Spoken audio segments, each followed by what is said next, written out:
Welcome to Building Protection Standards presented by the Indiana Department of Natural Resources, Division of Water. So, where do the building protection standards apply? They apply within the special flood hazard areas in your community. They apply to the construction or placement of any building with a floor area greater than 400 square feet. Keep in mind that some communities may be more restrictive, so always refer to your local ordinance. They apply to the reconstruction or repairs made to a damaged building when the cost of the repairs exceeds 50% of the value of the building before it was damaged. This calculation needs to be made when any damages occur, not just flood damage. And it is damage from any source. Any altered structure where the alteration exceeds 50% of the pre-altered value of the structure. These are what we refer to as substantial damage or substantial improvement. Here we see a couple of examples of substantial improvement. On the left, we have a substantial addition. There are no other improvements on the existing structure, and only a standard doorway is in the common wall between the addition and the existing structure.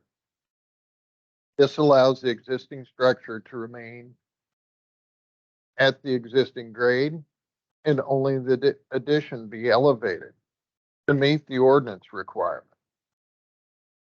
On the right, the owner decided to do other improvements to the existing structure in connection with the addition, and also a structural modification to the common wall, requiring the entire structure to be elevated and brought into compliance with the local ordinance.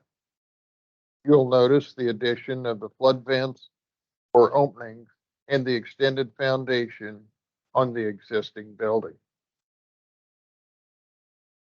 To determine if a project is a substantial improvement or a substantial addition, we divide the cost of the improvement by the fair market value of the structure prior to any improvements being made. If the result is greater than or equal to 50%, then it is a substantial improvement. So what is included in the project cost? It is the cost of all structural costs, including all materials, built-in appliances, labor, contractor overhead, and profit, and all repairs or improvements done at the same time. To determine a substantial improvement, you need a detailed cost estimate prepared by a licensed general contractor, professional construction estimator, or your office. All work to be done needs to be shown on the estimate, and local officials normally request the applicant to provide this information. Building protection standards also apply to manufactured homes and recreational vehicles if they are on site for more than 180 days. In Indiana, structures are required to have the lowest floor at flood protection grade. This is the regulatory flood elevation plus 2 feet at any given location in the special flood hazard area. Keep in mind that some communities in the state require a 3-foot freeboard.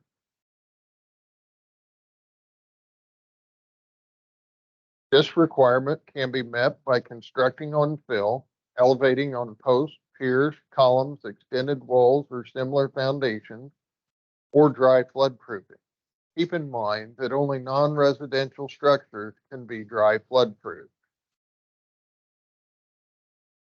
When constructing on fill, the fill must be placed in layers no greater than 1 foot deep before compacting to 95% of the maximum density obtainable with a standard or modified Proctor test method. It should extend between 5 and 15 feet beyond the foundation before sloping below BFE.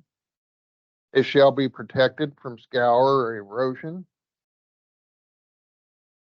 It must not adversely affect the flow of drainage from or onto the neighboring property.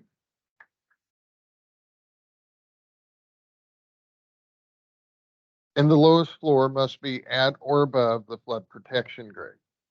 Some communities have higher standards, so you will need to check the local ordinance for any that may be included. The distance of the fill must extend beyond the foundation, and other ordinances such as stormwater ordinance, they may have that would have be regulating the filling process. Here you see some examples of elevating structures in the special flood hazard area.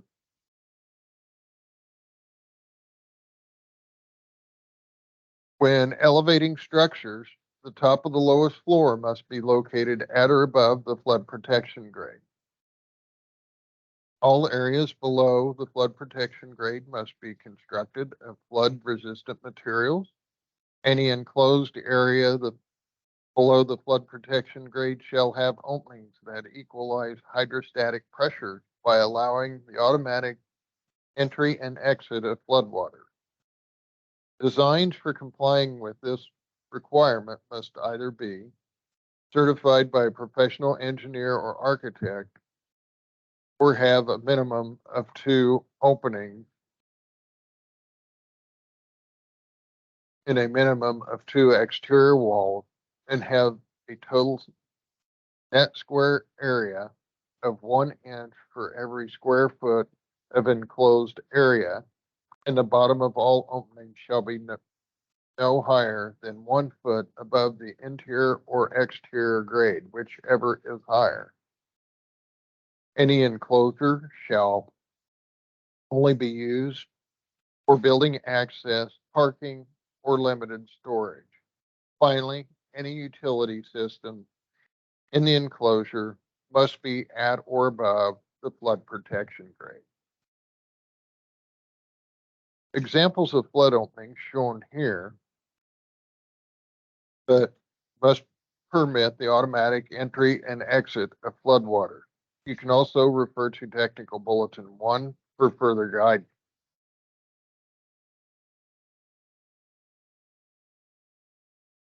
Looking at this example, we're using an omitted block for an opening that provides 128 square inches. With a home that is 1,280 square feet, we see that we need 10 vents.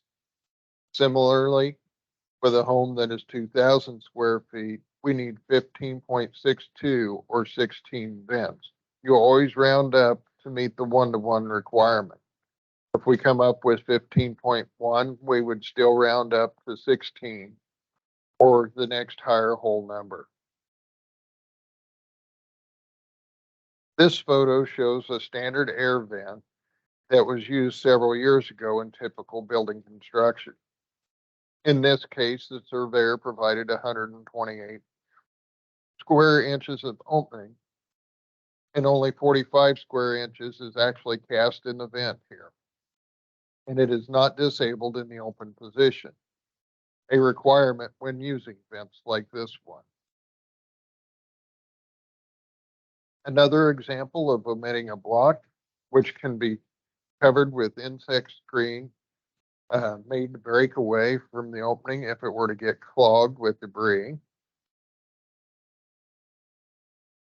Damage like this could have been prevented had the proper flood opening or flood vents been used, and the interior grade was brought to or above the exterior grade when the home was originally elevated. Missing section of wall is about 16 feet wide and about 7 feet tall.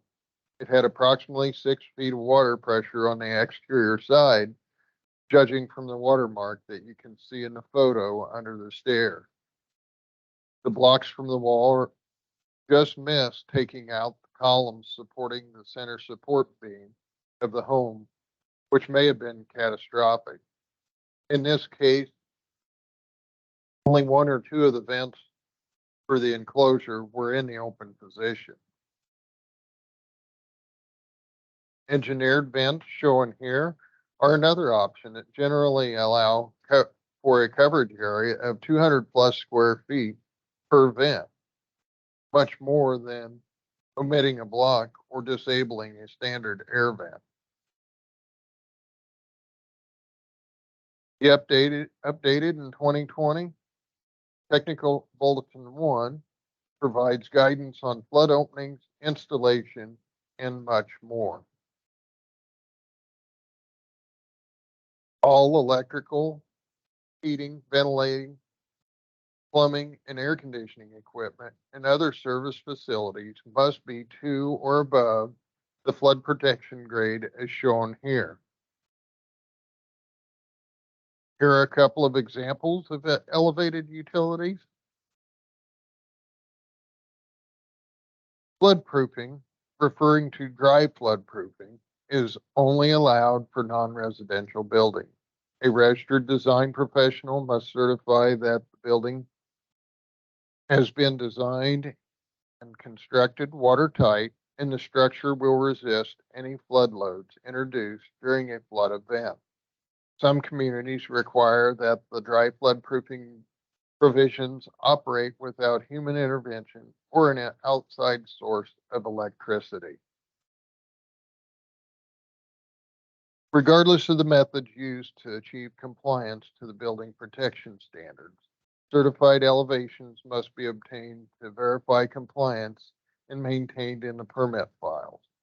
This will be an elevation certificate for fill or elevated structures, or a floodproofing certificate for a flood-proofed non-residential structure.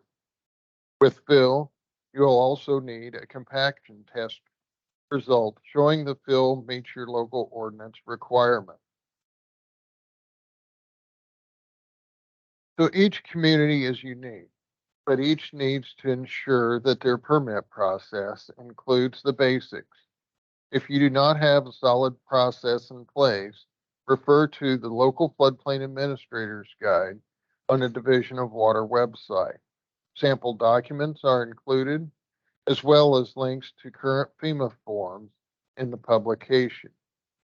You can also contact our office if you require additional assistance. Thank you for watching Building Protection Standards in the Special Flood Hazard Area.